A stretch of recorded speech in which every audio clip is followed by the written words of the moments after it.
Բարև ձեզ, սիրելի ունկնդիրներ, շարունակում ենք շաբաթօրյա դպրոցի ուսումնասիրությունը և փառք ենք տարի Աստծուն, որ մինչև այսօրը մեզ կյանք տվեց, առողջություն տվեց, հնարավորություն տվեց գալու իր ոտքերի մոտ և սովորելու իրենից, թող Աստված մեզ օգնական լինի, որպեսզի մենք ճիշտ հասկանանք Աստծո խոսքը և իր Սուրբ Հոգին տա, իր շնորհքը տա, որպեսզի կարողանանք իրագործենք իր Սուրբ խոսքը մեր կյանքում։ Հիսուսի անունով ամեն։ Ուրեմն մենք արդեն հասել ենք 9-րդ դասին, որը կոչվում է առաքելություն, իշխանություն ունեցողների համար և հիշելու համարն է Մատթեոս 16:26 համարը մարդուն ինչ օգուտ, եթե ամբողջ աշխարհը շահի, բայց իր կյանքը կորցնի, կամ մարդ ինչ փրկագին կտա։ Ուրեմն Աստվածաշունչը թեև երկար ժամանակ առաջ է գրված, Աստծո ճշմարտության հայտնությունն է մեր աշխարհին։ Այն շատ ճշմարտություններ է բացահայտում, որոնց թվում նաև մարդկային էության մասին ճշմարտությունը, այսինքն այն, որ բոլոր դարերում էլ մարդիկ նույն թերություններ ունեն, նույն կարիքներ ունեն, նույն մտածելակերպ ունեն, նույն խնդիրներ ունեն եւ այլն, այսինքն տարբերություն չկա շատ։ Եվ բոլոր մարդիկ աստվածային շնորհքի կարիք ունեցող մեղավորներ են։ Սրա մասին մեզ տեղյակ է պահում Աստվածաշունչը։ Եվ այս մարդկանց թվին պատկանում են նաև հարուստները եւ իշխանավորները, որոնք մեր օրերում ոչինչով չեն տարբերվում հին օրերի իշխանավորներից եւ հարուստներից։ Աստվածաշունչը մեզ պատմում է որոշների մասին, օրինակ, որոնց կյանքը չնայած հարուստ են եղել, բայց նրանց կյանքը եղել է օրհնություն մարդկանց համար, ինչպիսիք են Աբրահամ, Իսահակը, Հովը, Սողոմոնը, Հովսեփը եւ այլն։ Իհարկե Սողոմոնի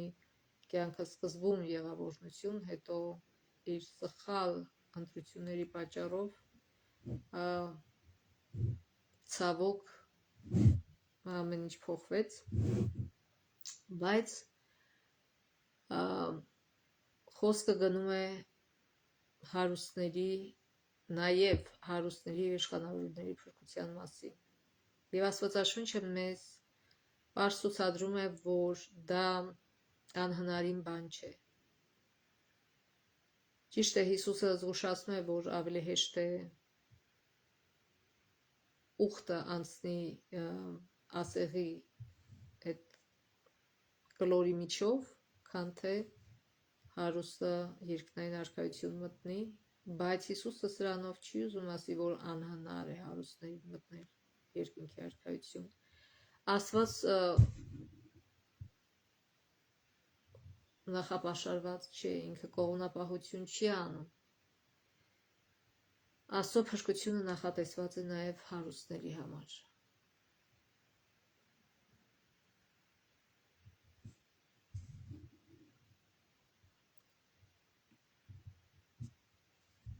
Մենք որպես 7-րդ օրվա ադվենտիստներ մենք հավատում ենք անսահմանափակ խաղաղության գաղափարին։ Սա նշանակում է, որ ի տարբերություն որոշ քրիստոնյաների մենք հավատում ենք, որ Քրիստոսի մահը ողջ մարդկության, այլ ոչ թե Աստծո կողմից փրկության համար կանխորոշված մարդկանց հատուկ խմբի համար էր։ Աստված կանխորոշել է բոլոր մարդկանց փրկության համար, ուղղակի իրենց որոշումից է կախված, իրենք կընդունեն այդ փրկությունը թե ոչ։ Առաջին Տիմոթեոս 2:4 համարում ասում է, քանի որ Աստված կամենում է, որ բոլոր մարդիկ փրկվեն եւ ճշմարտության ճանաչմանը հասնեն։ Նաև Հովհաննես 2:2 համարում ասում է. Հիսուս իր կյանքը տվեց որպես զոհ մեր մեղքերի համար եւ ոչ միայն մեր, այլ նաև ամբողջ աշխարհի մեղքերի համար։ Եվ Եփեսացիս 1:4 համարը ասում է. որ բոլորն ընտրվեցին նրա միջոցով, այսինքն Հիսուսի միջոցով աշխարհի ստեղծումից առաջ։ Այսինքն բոլոր մարդկանց Աստված նախատեսել է, որ փրկվեն, բայց ցավոք մարդկանց որոշումներն են, որ հետ են պահում իրենց փրկությունից։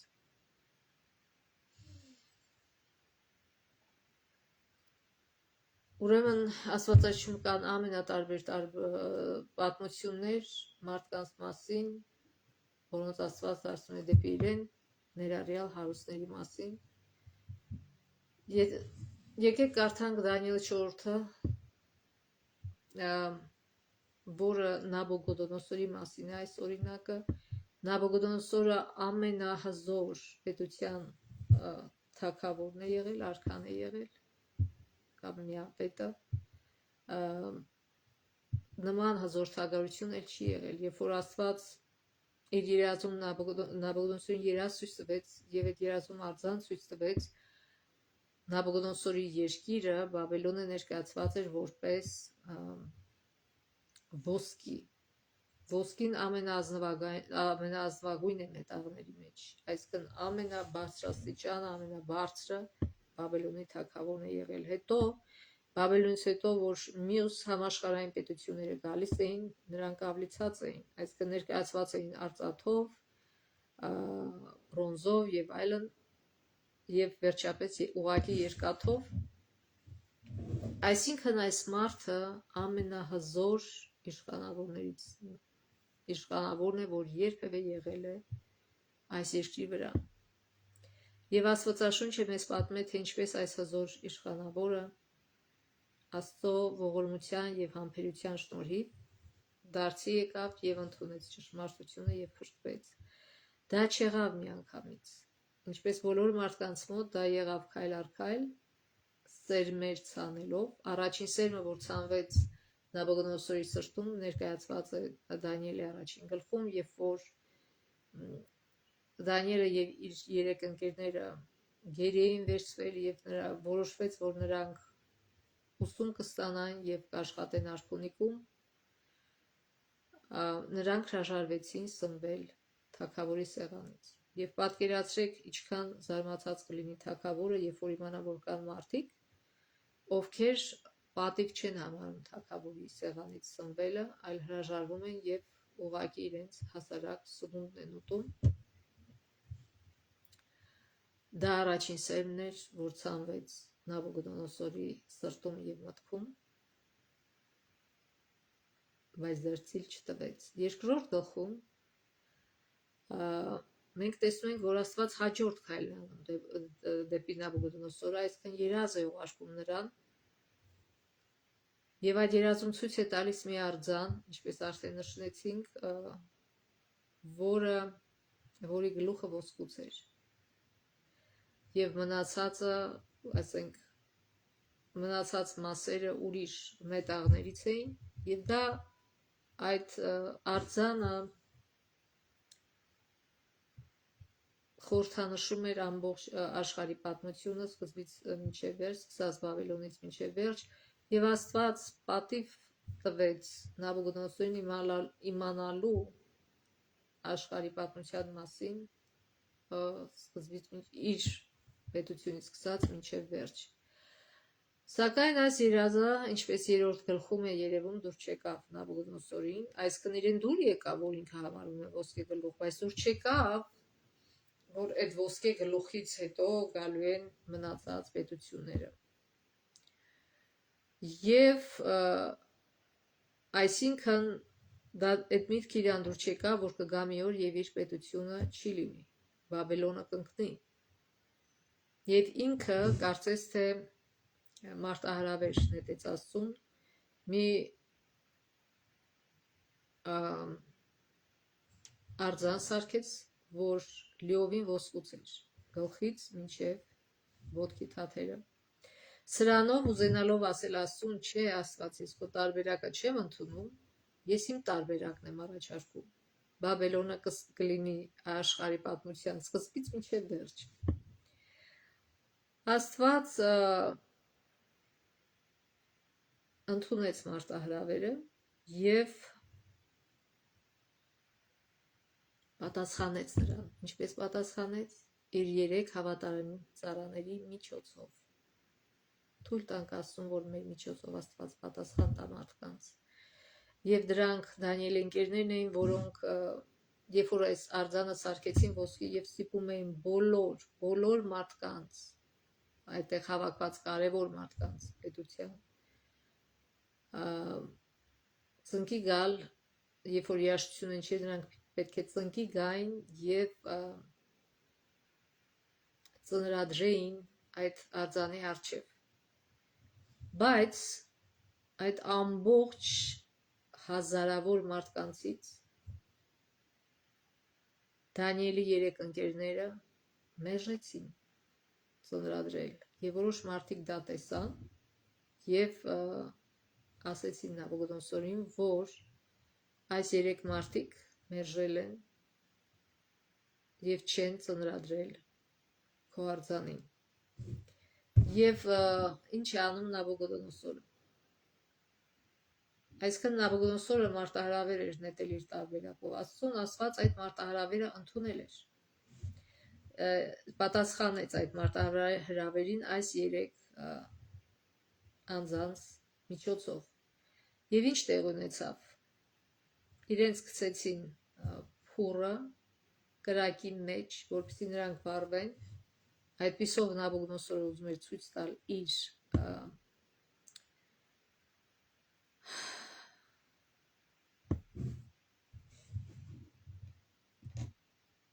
իր զորությունը, կարծես թե Աստծուն ուզում էր ասել, ես ավելի ուժեղ եմ, քան դու, բայց հետո ինքը իր աչքերով տեսավ, որ 4-րդը քայլում էր այդ 3 մարդկանց մեջ եւ այդ 4-րդի շնորհիվ, որին ինքը կոչեց Աստծո որդի, հենց ինքը Նաբուկոդոնոսորը այս մարդկանց վրա չազդեց կրակը, երբ որ նրանք դուրս եկան կրակից, զարմացավ Նաբուկոդոնոսորը, ասեց ես 3 հոգու եմ գցել, այս 4-րդը ով է։ Եվ երբ որ այս 3-ը դուրս եկան կրակից, նրանց շրջապատեցին եւ զարմանքով նկատեցին, որ նույնիսկ խանձված չեն նրանց մազերը։ Եվ ուրեմն այս դեպքը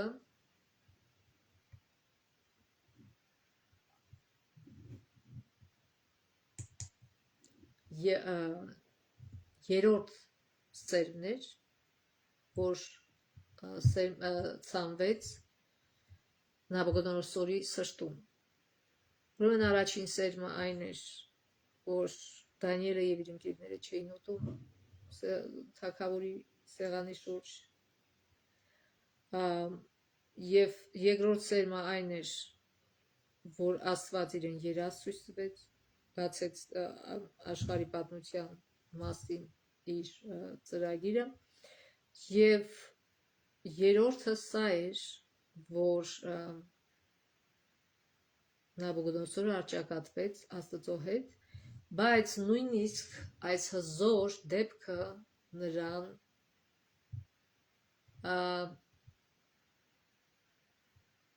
ճիշտ է, ինչ որ քայլ եղավ առաջ, ինքը խոստովանեց, որ այո, սա Աստված է, բայց չխոստովանեց, որ սա միակ Աստվածն է, այլ Աստվածներից մեկն է, որը իմիջիայլոց ամենահզորն է եւ կարող է պաշտպանել իր հետևորդներին, իր մարդկանց։ Ուրեմն նա մասնակիորեն ընդունեց եւ խոստովանեց, որ այո, այս Դանիելի եւ իր 3 ընկերների Աստվածը շատ հզոր Աստված է, բայց չընդունեց նրան որպես միակ Աստված եւ չընդունեց նրան իր սրտում։ Ուրեմն մյուս տեսեք ինչ է ասում 28 համարը 3-րդ գլխի, օրհնյալ է Սեդրաքի, Միսաքի եւ Աբեդնագովի Աստվածը, որ ուղարկեց իր ժեշտակին եւ ազատեց իր ծառաներին, որոնք նրան ապավիներով թագավորի խոսքը անարգեցին, իրենց մարմինները տվեցին, որպեսզի չպաշտեն ու չերկրպագեն ոչ մի Աստծո, բացի իրենց Աստծուց։ Արթրամայում են, որ ամեն ժողովուրդ եւ լեզու, որ սխալ բան կասի Սեդրաքի, Միսաքի եւ Աբեդնագովի Աստծո դեմ, նրա մարմնի անդամները պիտի հոշոտվեն եւ նրա տունը աղբակույտ պիտի դառնա, որտեղ չկա մի ուրիշ Աստված, որ կարողանա այսպես ազատել։ Այսինքն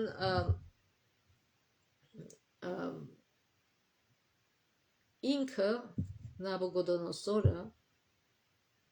մասնակի ընդունեց ճշմարիտ Աստծուն, բայց ոչ լիովին։ Նա ստիպված էր եւս մի դեպքի միջով անցնել, որպեսզի լիովին իր սրտի մեջ ընդուներ Աստծուն եւ նվիրվեր նրան եւ փրկվեր։ Եվ այդ պատմությունը գրված է Դանիել 4 գլխում,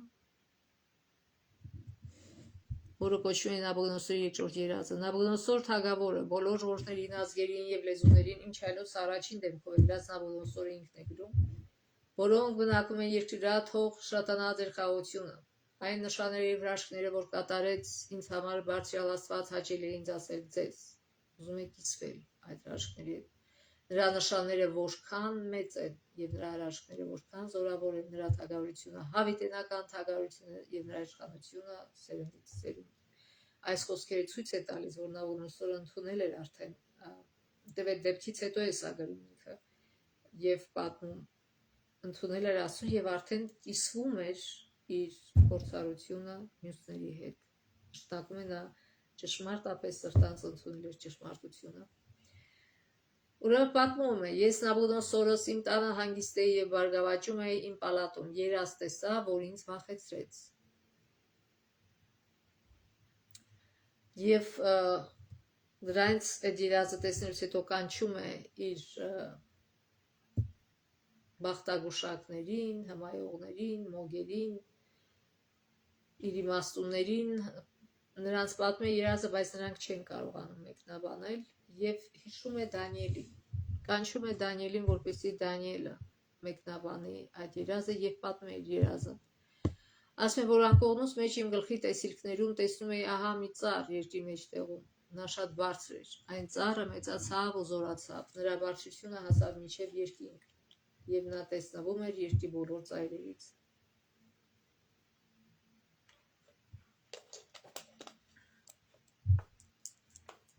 Նրա տերևները գեղեցիկ էին, պտուղները առատ ու նրա վրա ուտելիք կար բոլորի համար։ Նրա տակ դաշտի գազանները հովան էին գտնում, նրա ճյուղերի վրա էին բնակում երկնքի թռչունները եւ նրանց էր կերակրվում ամեն մարմին, անկողնում մեջ իմ մտքի տեսիլքներում տեսա, որ ահա մի պահապան, մի սուրբ իջավ երկնքից։ Նա ուժգին գոչեց եւ այսպես ասեց. ծառը տապալեք, ճյուղերը կտրատեք, տերևները թոթափեք եւ պտուղները ցիրուցանարեք։ Գազանները թող փախչեն նրա տակից եւ թռչունները նրա ճյուղերից, բայց նրա արմատների բունը հողի մեջ թողեք, երկաթե ու պղնձե կապանքով դաշտի խոտերի մեջ եւ թող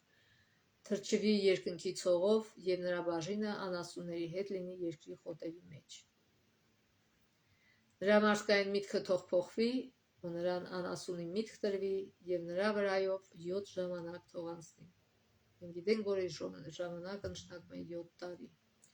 Վճիռը հրամայվել է պահապաններից եւ դատավճիռը հրահանգվել է սրբերի կողմից, որպեսզի ապրողներն իմանան, որ ամենաբարձրյալն է տիրում մարդկանց թագավորության վրա եւ այն տալիս է ում որ ուզում է եւ մարդկանցից ամենանվաստինն է կարգում նրա վրա։ Այս երազը տեսա ես, Նաբուգոդոնոսոր թագավորս, իսկ դու Բաղդասասար, այսինքն Դանիելի անունը դրել են Բաղդասասար, ասա մեկնությունը, որովհետև իմ թագավորության բոլոր իմաստունները չկարողացան ինձ իմացնել մեկնությունը, իսկ դու կարող ես, որովհետև քեզանում Սուրբ Աստվածների հոգին կա։ Եվ Դանիելը մեկնաբանում է երազը։ Իմիջիայլոց պետք չի, որ մարդիկ Աստվածաշնչից դուրս մեկնաբանեն բոլոր բաները, որ գրած Աստվածաշնչում, որտեղ Աստվածաշունչը ինքը իրան մեկնաբանում է։ Եթե մենք ուզում ենք հասկանալ այս երազի իմաստը, պետք չէ մեր խելքից ուրիշ բաներ հորինենք, այլ պետք է հենց կարդանք հաջորդ համարները, որտեղ բացատրվում է եւ մեկնաբանվում է երազը։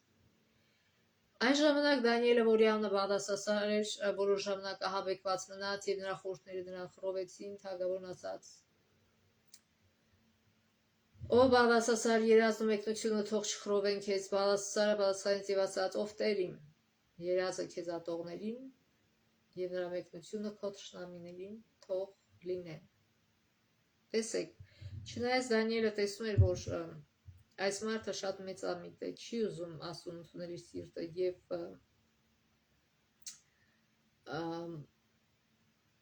մերժում է, ասենք այսպես, Աստծո լուրերը մերժում է, սակայն Դանիելը չի ուրախանում սրա վրա, այսինքն գիտի, որ դժբախտություն պիտի գա այս մարդու վրա, բայց չի ուրախանում, չի ասում, տենց էլ պետք էր սրա։ Ինքան քիթը տնկեց, մինչև էսի եկավ գլխին, ոչ, հակառակը ինքը ասում է, թող քո թշնամին լինի սա։ Այսինքն, սա ինչ է ցույց տալի, որ քրիստոնյաները չպետք է այդպիսի բացասական մոտությունով վերաբերվեն յուրաքանչյուր մարդու, կապ չունի այդ մարդը մերժում է Աստծո լուրը, չի մերժում, չպետք է ուրախանան մարդկանց դժբախտությունների վրա։ Սա մեծ օրինակ է մեզ համար։ Եվ Դանիելը ասում է, ով Տեր, ուրեմն իմ երազը քեզ ատողների նրա մեկնությունները քո թշնամին թող լինեն, այն ծառը, որ տեսել ես, թե մեծացավ, ուզորացավ եւ նրա բարձրությունը հասավ երկնքին, եւ այն տեսնվում էր ամբողջ երկրում, եւ որի տերևները գեղեցիկ են, իսկ պտուղը առատ, եւ ամենքի համար նրա վրա կերակուր կար, որի տակ բնակվում էին դաշտի գազանները, եւ որի ճյուղերի վրա էին մնում երկնքի թռչունները, այդ ծառը դու ես, ով թագավոր, որ մեծացար ու հզորացար, եւ քո մեծությունը բարձրացավ ու հասավ երկնքին, իսկ քո իշխանությունը երկրի ծայրը։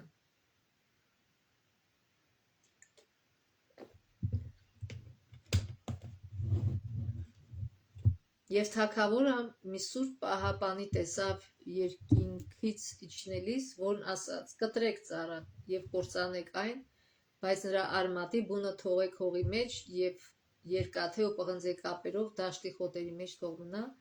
եւ երկնքի ցողով թրջվի, նրա բաժինը դաշտի գազանների թող լինի, մինչեւ որ 7 ժամանակ անցնի նրա վրայով։ Սա է մեկնությունը, ով թագավոր։ Եվ ահա ամենաբարձրյալի վճիռը, որ հասել է իմ Տեր թագավորին, եւ քեզ արտաքսելու են մարդկանց միջից, եւ դաշտի գազանների հետ պիտի լինի քո բնակությունը, եւ արջարների պես քեզ խոտ են ուտեցնելու, թրջվելու ես երկնքի ցողով եւ 7 ժամանակ է անցնելու քո վրայով, մինչեւ որ իմանաս, որ ամենաբարձրյալն է տիրում մարդկանց թագավորության վրա եւ այն տալիս է նրան, ում որ ուզում է։ Բայց երբ հրամայեց, թե ծառի արմատների բունը թող մնա, քո թագավորությունը քեզ համար պետք է հաստատվի, երբ գիտենաս, որ իշխողը երկինքն է։ Ուստի, ով թագավոր, թող իմ խորհուրդը քեզ հաճելի երևա եւ քո մեղքերն արդարությամբ քավիր եւ քո անօրենությունները աղքատներին ողորմելով, թերևս քո խաղաղությունը երկարացվի։ Այսինքն Աստված ոչինչ չի անում առանց նախազգուշացնելու մարդուն։ Աստված ասում է Նաբուգոդոնոսոր, այս բոլորին դու հասար իր շնորհիվ ինձ, բայց դու ինձ փառք չես տալի, այլ ինքդ քեզ ես փառք տալիս, եւ դա ինչով է արտահայտվում, ինչպես է վերջանում դա, որ Նաբուգոդոնոսորը անտարբեր էր երկրի աղքատների հանդեպ եւ ասում է, եթե դարձի գաս, ինչպես որ Նինևացիներին ասվեց, Նինևիա բնակիչներին, որ դարձի գաք ձեր չար ճամփաներից, Աստված կողորմի ձեզ։ Սակայն ցավոք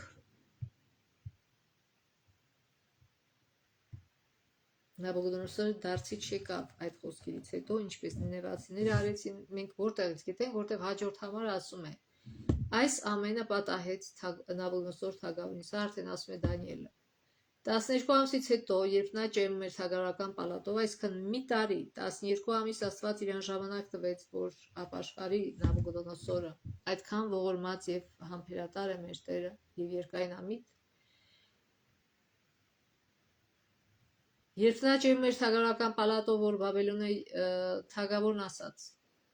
սա չէ այն մեծ Բաբելոնը, որ ես եմ կառուցել իմ ուժի կարողությամբ, որպես թագավորական տուն, իմ մեծության, փառահեղության համար։ Խոսքը դեռ թագավորի բերանում էր,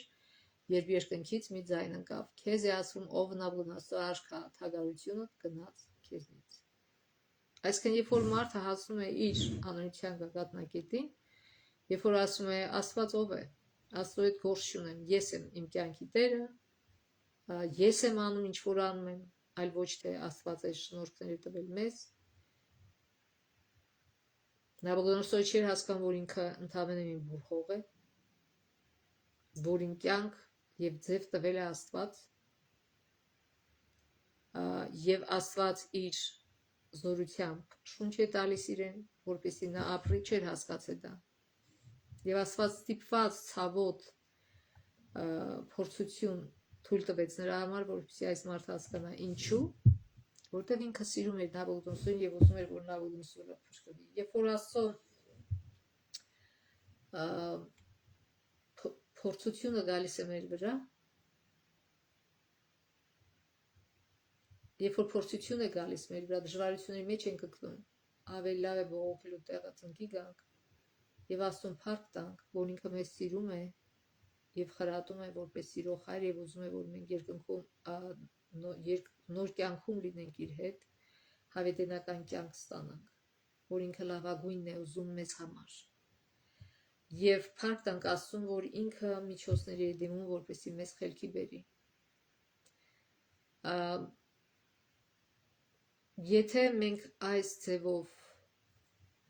ընդունենք փորձությունը, որ գալիս է մեզ վրա, այն օրհնություն կբերի մեզ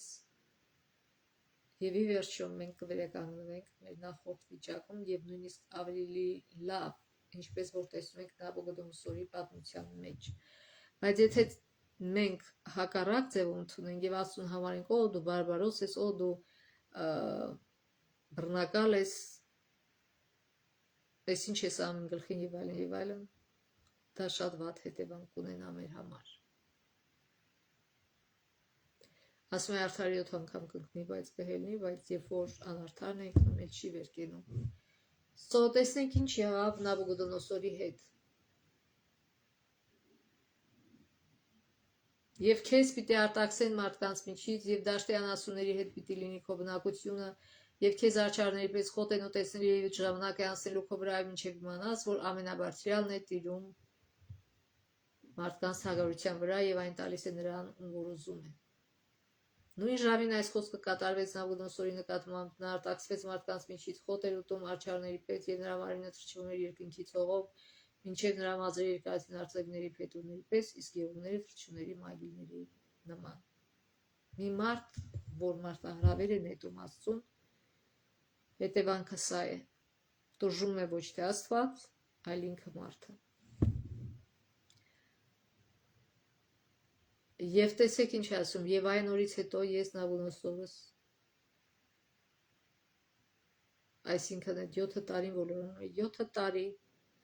Նաբուգոդոնոսորը չէր ուզում ընդունել այդ ճշմարտությունը, բայց վերջի վերջո 7 տարի անց ինքը Նաբուգոդոնոսորն է նորից պատմում, ասում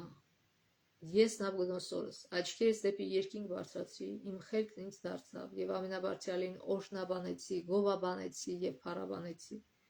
Արդեն փառաբանում է ոչ թե իրեն, արդեն սիրահարված է ոչ թե ինքը իր վրա, այլ Աստծուն է փառաբանում, որտեվ իրոք Աստված է արժանի այդ փառքին, որտեվ Աստված է, որ մենք մի բուրհող ենք, մեզ տալիս է, սարքում է մեխանիզմ, մեզ տալիս է շունչ, տալիս է խելք, տալիս է մեր ապրելու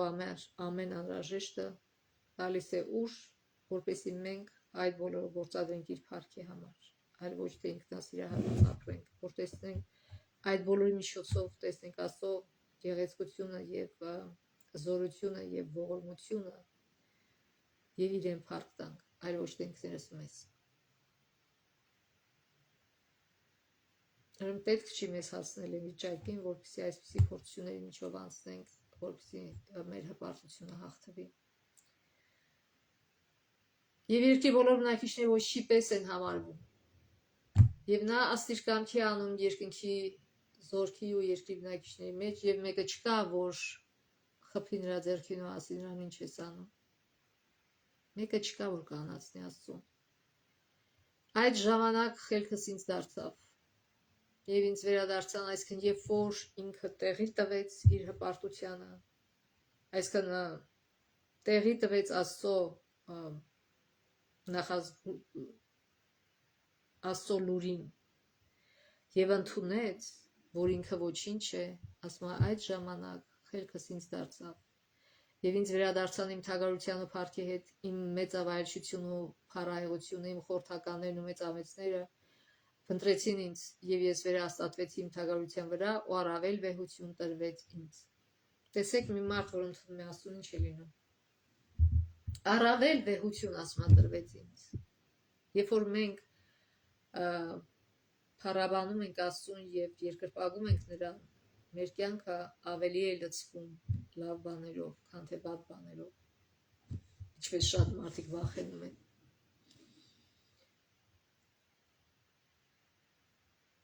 Արդ ես Նաբուգոդոնոսորս գովաբանում մեծարում եւ փառաբանում եմ երկնքի թագավորին, որտեղ նրա բոլոր արարքները ճշմարիտ են եւ նրա ճանապարհներն արդար են եւ որը կարողանում է նսեմացնել հոխորտանքով ընթացողներին, այսինքն մեծամիտներին։ Ինչի է Աստված դա անում, որտեղ մենք ինքներս ոչինչ չունենք մեր համար հպարտանալու համար։ Եթե մենք հպարտանում ենք, պետք է Աստծո հպարտանանք, որտեղ ամեն ինչ, ինչ որ ունենք, Աստծուց է։ Ուրեմն մենք Նաբուգոդոնոսոր թագավորի պատմությունը Աստվածաշնչի ամենավառ օրինակներից մեկն է, այն մասին, թե ինչպես է Աստված իրեն դարձնում հզոր անհավատների։ Աստծո դատաստանը թափվեց նրա վրա այնպես, ինչպես իսրայելացի որոշ թագավորների վրա։ Նաբուգոդոնոսորի պատմությունը, ով ուշքի եկավ եւ ճանաչեց Արարիչ Աստծուն, ցույց է տալիս, որ Աստված հոգ է տանում հարուստների եւ իշխանություն ունեցողների մասին, այնպես ինչպես թույլերի եւ կարիքավորների։ Երկրի ամենահզոր մարդը հայտարարեց. Արդ ես Նաբուգոդոնոսորս գովաբանում մեծարում եւ փառաբանում երկնքի թագավորին, որտեղ նրա բոլոր արարքները ճշմարիտ են եւ նրա ճանապարհներն արդար են եւ որը կարողանում է նսեմացնել հոխորտանքով ընթացողներին։ Ինչքան շուտ հասկանանք մենք այս ճշմարտությունը, այնքան լավ մեզ համար։ Եթե միայն բոլոր հարուստ, հզոր եւ ամբարտավան մահկանացու էակները հասկանային այս ճշմարտությունը, երանի թե ինչ կարող են քաղել այս պատմությունից։ Աստված Դանիելի նման հավատարիմ հավատացյալներին օգտագործում է որպես կամուրջ իշխանություն ունեցող անհավատներին հասնելու համար։ Կլինենք մենք նման կամուրջ, թե չէ, մենք ենք ընտրում դա, մենք ենք որոշում։ Երկրորդ, Աստված կարող է ուղղակիորեն միջամտել վկայության գործընթացին։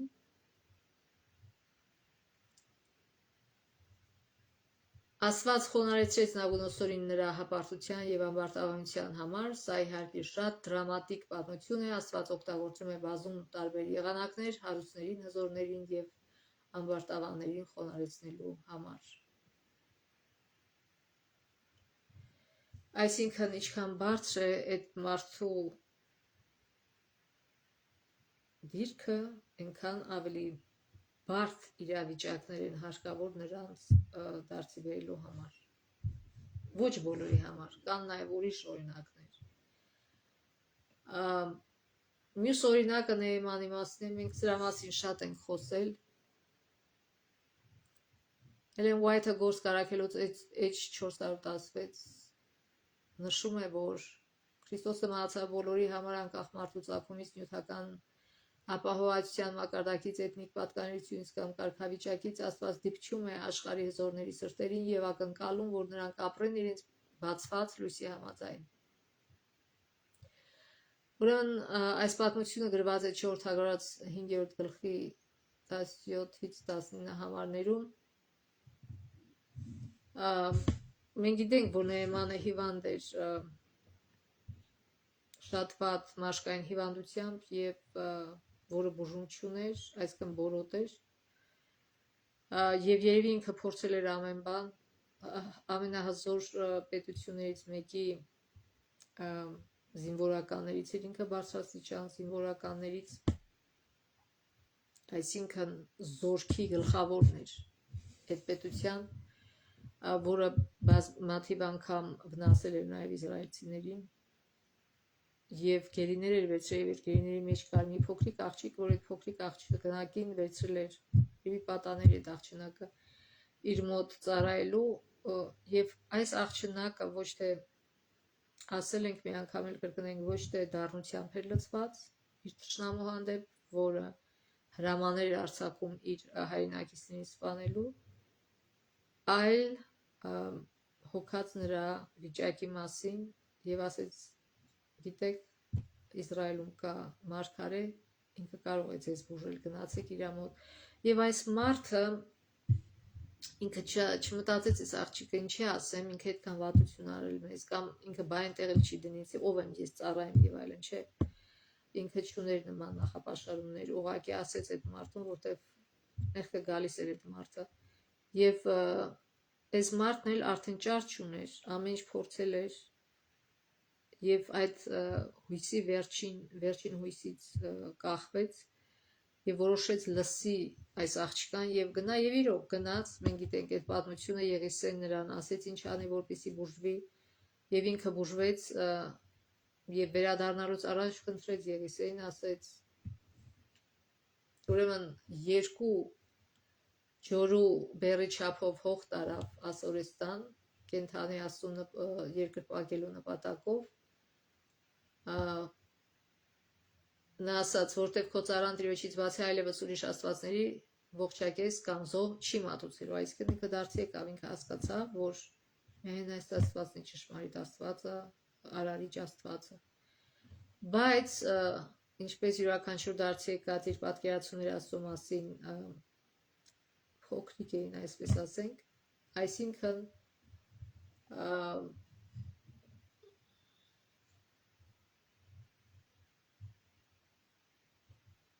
նա դեռևս ուներ որոշակի հեթանոսական հավատալիքներ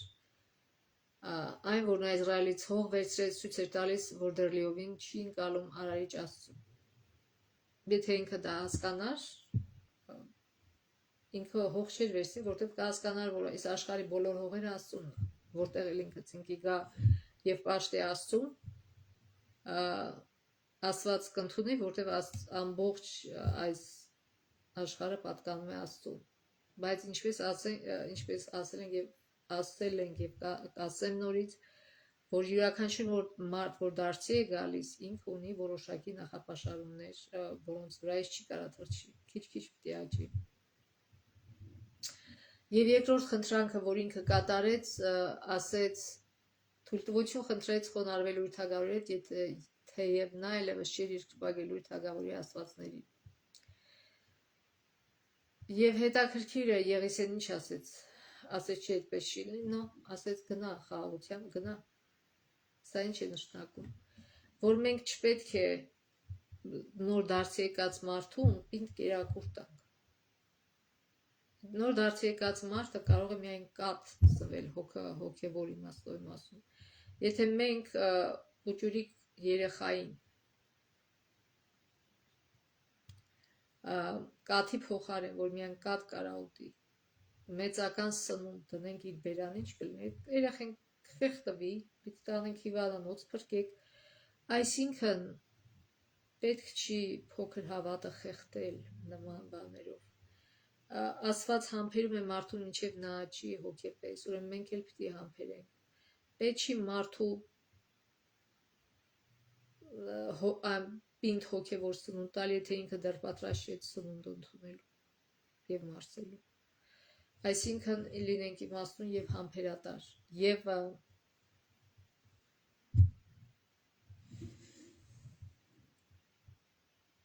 սա շատ մեծ դաս է մեր համար որպեսզի մենք էլ նման ձևով վարվենք մարդկանց հանդեպ ովքեր նոր են դարձի եկել եւ երրորդ օրինակը Նիկոդեմոսն է մենք գիտենք որ Նիկոդեմոսը հրեաների իշխանավոր էր հարուստ եւ ազդեցիկ ղեկավար Հիսուսը նրան դիմում է որպես Իսրայելի վարդապետ նա շատ լավ գիտեր Աստվածաշունչը եւ մեծ հոգեվոր քաղցր զգում Տիրոջ հանդեպ եւ հետևում էր Քրիստոսի քայլերին նա պահում էր բոլոր պատվիրանները հարված առաջնորդ էր հրեաների մեջ հզոր էր ու հարուստ շատ էր այդ ամենին նայում էին որպես Աստծո առատ օրհնության նշաններ սակայն այս ամենը միայն արտաքին պատկերն էր մի օր գիշերով Նիկոդեմոս ուզեցավ գար Հիսուսի հետ խոսել չգնաս ցերեկով, որտեվ վախենում էր, որ իրան կծաղրեն, որ ինքը այդ աղքատուսուչի մոտ գնաց սովորելու, եւ եկավ ոչ լիովին խոնարհ սրտով, որտեվ երբ որ Հիսուսը ասեց, որ պետք է մարդ վերստին ծնվի, որպեսզի փրկվի, այս մարդը կարծես ուզեցավ ծաղրել եւ ասեց ինչպես ես մեծ մարդ կարող եմ մտնել նորից իմ մոր արգանդը եւ այլն, բայց Հիսուսը չասեց դով ես որ ինձ ծաղրում ես եւ այլն, այդպեսի բաներ տեղը չունեցավ։ Հիսուս ուղղակի կարծես թե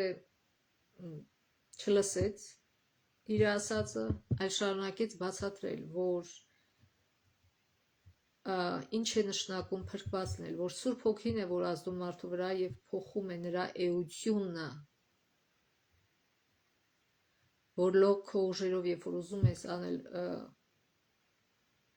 կատարել Աստծո Սուրբ Պատվիրանները չես կարող, այլ շնորհքի կարիք ունես, որպեսզի իրոք ճշմարտացիորեն հնազանդվես Աստծո պատվիրաներին, այլ ոչ թե դա անես փրկվելու համար, այլ դա անես որպես փրկության արդյունք, որպես հավատքի արդյունք։ Այս մարդը ուներ գործերը կարծես թե, բայց չուներ հավատք, այսինքն իր գործերը իր հավատքի արդյունքը չէին, եւ Հիսուսն էլ հենց դա իմացրեց իրեն, որ ասեց մինչև վերստին չծնվես, չես փրկվի։ Եվ այս սերմերը, որ ցանեց Հիսուսը նրա սրտում, աճել էր, մենք որտեղից գիտենք, երբ որ կարդում ենք Հովհաննես 7-րդ գլխի 43-ից 52 համարները,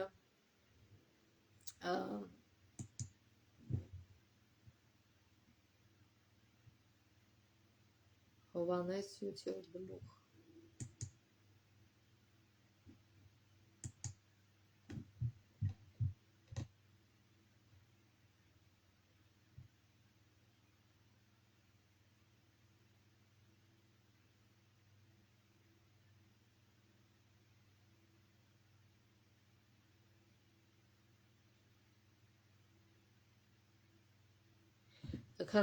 համարից եւ ժողովրդի մեջ նրա պատճառով պառակտում եղավ։ Նրանցից ոմանք ուզեցին բռնել նրան, բայց ոչ ոք նրա վրա ձեռքը չերկարեց։ Արդ սպասավորները վերադարձան քահանայապետների ու փարիսեցիների մոտ եւ սրանք ասացին նրանց. Ինչու նրան չբերեցիք։ Սպասավորները պատասխանեցին. ոչ մի մարդ երբեք այդպես չի խոսել, ինչպես այս մարդը։ Փարիսեցիները նրանց պատասխանեցին. միթե դուք եք մոլորվել, միթե իշխանավորներից կամ փարիսեցիներից մեկը հավատաց նրան, բացի այս ժողովրդից, որ չգիտի օրենքը եւ դրա համար նզովված է։ Տեսնում եք, այն սովորական հասարակ մարդկանց այնքան հպարտ ու գոռոզ էին այս մարդիկ, որոնք պիտի հոգևոր հաց տային այս հասարակ մարդկանց, բայց նրանց անվանում են այդ հասարակ մարդկանց նզովված, որտեղ նրանք տգետ են։ Եթե իրոք այդ մարդիկ տգետ են, ուրեմն մեղավորությունը ձերն էր, որտեղ իրենց վրա էր դրված այդ պարտականությունը կրթել այս մարդկանց հոգևորապես։ Եվ նրանք արհամարանքով են խոսում այս հասարակ մարդկանց մասին, որոնց իրենք էին պարտավոր, բայց չէին կարող տալ, որտեղ իրենք էլ ճշմարտությունը չգիտեին, այլ աղավաղում էին Աստվածաշունչը իրենց ուզածով։ Նիկոդեմոսը, որ նախկինում գիշերով Հիսուսի մոտ էր գնացել եւ նրանցից մեկն էր ասած նրանց. միթե մեր օրենքը դատապարտում է մարդուն առանց նախապես նրան լսելու կամ իմանալու թե ինչ է արել։ Նրանք պատասխանեցին նրան. գուցե դու էլ ես Գալիլեայից։ Քնիր ու տես, որ Գալիլեայից մարգարե դուրս չի գալիս, եւ ամեն մեկ իր տուն գնաց։ Այսինքն, ինչպես եւ Նավուգոնոսորը, Նիկոդեմոսն էլ քայլ առ քայլ էր գնում Աստծո մոտ։ Նա առաջին այսքան ծիլ էր տվել այդ խոսակցությունների սրտում այդ սերմը, եւ նա պաշտպանեց Հիսուսին այս անգամ, որպեսզի Հիսուսը շարունակի իր գործը անել։ Ուրեմն այս տեքստերին չեն հուշում, որ Հիսուսը ակնհայտորեն մեծ ազդեցություն է ունեցել Նիկոդեմոսի վրա, վերջինս ձգտում էր պաշտպանել Հիսուսին, նրա այսքան Հիսուսի կենդանության օրոք, իսկ Հիսուսի մահից հետո պատվել նրան։ Կասկած լինել չի կարող, որ Հիսուսը դիպչել է Նիկոդեմոսի սրտին, ով նույնիսկ իր մեծագույն գիտությամբ եւ իմաստությամբ մեծապես զգում էր փրկչի կարիքը, ինչպես եւ բոլորս։ Եվ մյուս օրինակը այն հարուստ երիտասարդի մասին է, ով մոտենում է Հիսուսին եւ ասում է ինչ անեմ, որպեսզի երկինքի արքայությունը մտնեմ։ Մենք այս մասին խոսել ենք, բայց եւս թեթև կհիշենք։ Եվ Հիսուսը ինչ է ասում նրան, ասում է պատվիրանները կատարել, նա էլ ասում է այդ բոլոր անում, դե ասում է որ որպեսզի կատարյալ լինես եւ մտնես երկինքի արքայություն, գնա ամբողջ հարստությունը ծախիր եւ դուր աղքատներին, ամբողջ հարստություն բաժանի աղքատներին։ Եվ հարուստ երիտասարդը որ սա լսում է, տխրում է եւ հեռանում է, այսինքն չի ուզում ընդունել ճշտմարտությունը իր սրտում։ Բայց Ղուկաս 10:1-10 համարում ուրիշ պատմություն է Զաքեոսի մասին, որը նույնպես հարուստ էր, բայց լիովին տարբեր վերաբերմունք ցույց տվեց ճշմարտությանը, ընդունել ճշմարտությունների սրտում։ Նա Հիսուսին լսեց եւ դարձի եկավ, եւ Հիսուսը ստիպված չէր նրան ասել աղքատներին բաժանի կոնեցվածքը, որտեղ ինքը առանց դա ասելու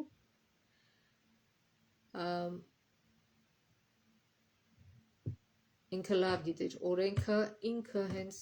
հանեց փողը իրանց առջև եւ ասեց ես հենց հիմա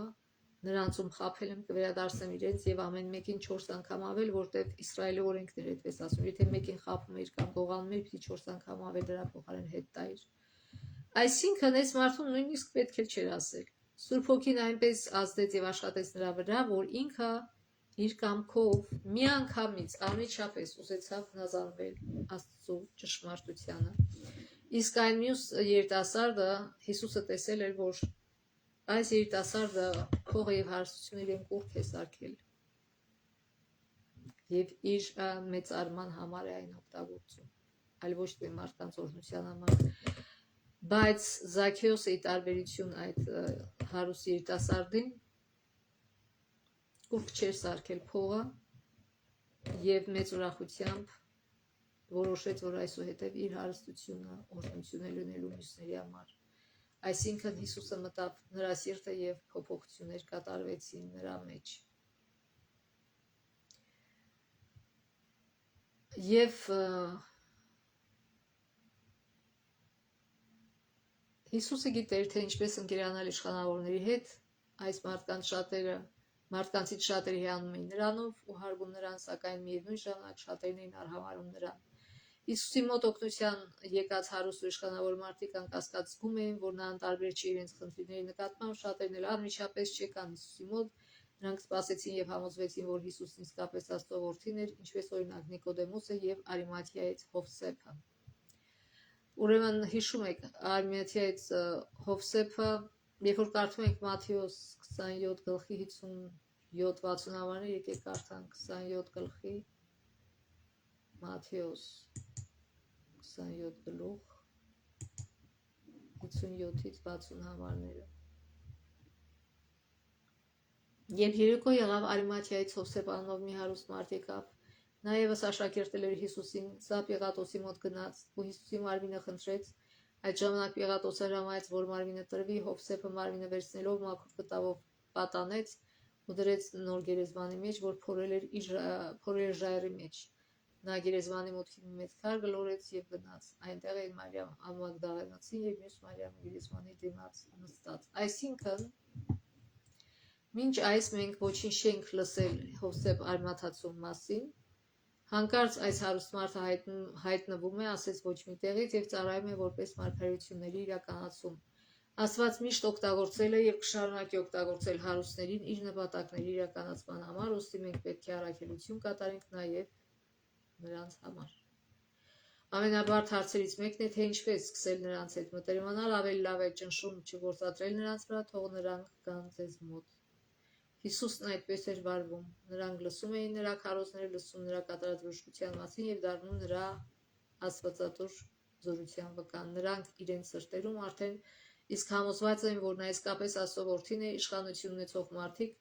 կհամագործակցեն ճշմարիտ եւ շիտակ ծառայություն իրականացնող մարդկանց հետ մի շարք պատճառներով։ Նրանք ուզում են մաս կազմել մի բարի բանի, որը փոխում է մարդկանց կյանքերը, եւ նրանք գիտեն, որ դրա շնորհիվ կփոխվի նաեւ իրենց կյանքը։ Այսպես շատ հարուստ ու իշխանավոր մարդիկ բավարարում են իրենց հոգևոր կարիքները առանց դրանք հրապարակայնորեն ներկայացնելու։ Հաջորդ քայլը այնպիսի ծառայություն սկսելն է, որի շրջանակներում հարուստ եւ իշխանություն ունեցող մարդիկ կկարողանան ծառայել Աստծուն, այսինքն ներգրավել հարուստ մարդկանց Աստծո ծառայության մեջ։ Եվ վերջում նշենք, որ Հիսուսը հավասարապես սիրում է ինչպես աղքատներին, այնպես էլ հարուստ եւ ազդեցիկ մարդկանց։ Նա կողմնապահություն չի անում։ Հիսուսը գիտեր նրանց սրտերին դիպչելու ամենաարդյունավետ միջոցը, նա նախազգուշացրեց մեզ, որ ավելի հեշտ է, որ ուխտն ասեղի ծակով անցնի, քան հարուստն Աստծո արքայությունը մտնի, սակայն սա չի նշանակում, որ դա անհնար է։ Հարուստները նույնքան փրկության կարիք ունեն, որքան բոլոր նախադիր, անգամ եթե ցավոք կարող են չհասկանալ դա, քանի որ ապահով են զգում, շակերտների մեջ ապահով են զգում իրենց հարստության շնորհիվ։ Վերջում կարդանք Էլեն Ուայթի ապաքինման ծառայություն գրքից, H 210։ Շատ է խոսվում աղքատների հանդեպ մեր պարտականությունների մասին, սակայն չպետք է արդյոք ուշադրություն դարձնել նաև հարուստներին։ Շատերն այս դասի մարդկանց անհույս են համարում։ Այնուս են համարում հազարավոր հարուստ մարդիկ գերեզման իջել չզգուշացված, բայց հարուստներից շատերը, որքան էլ անտարբեր թվան բարի լուրի նկատմամբ, ծանր բեռներ ունեն իրենց հոգիներում։ Ինչու՞։ Որովհետև հասկանում են, որ իրենց սրտում կա մի դատարկ տեղ, չեն հասկանում, թե ում համար է այդ տեղը այնտեղ, եւ ժամանակ է պետք, եւ վկայություններ են պետք, ջանքեր են պետք, որպեսզի այս մարդիկ լսեն Աստծո բարի լուրը, լսեն ավետիսը եւ հասկանան, որ նրանք իրոք փրկվելու երջանիկ, ճշմարտապես երջանիկ լինելու համար կարիք ունեն Փրկչի Հիսուս Քրիստոսի կարիք ունեն։ Եվ ուրեմն թող Աստված մեզ օրհնի, որպեսզի մենք լուրը տանք ոչ միայն աղքատ կամ միջակ հարստության մարդկանց, այլ նաև շատ հարուստներին, որտեղ Աստված ուզում է, որ նրանք էլ փրկվեն։ Եվ ամենակարևորը չվախենանք Դանիելի պես, այլ հասկանանք, որ մենք ամենակարող Աստծո ներկայացուցիչն ենք, նրա կողմից ուղարկված, որպեսզի վկայենք մարդկանց իրենց փրկության մասին։ Թող Աստված մեզ օրհնի այս գործում, Աստծո ողորմության մինչև մյուս շաբաթ։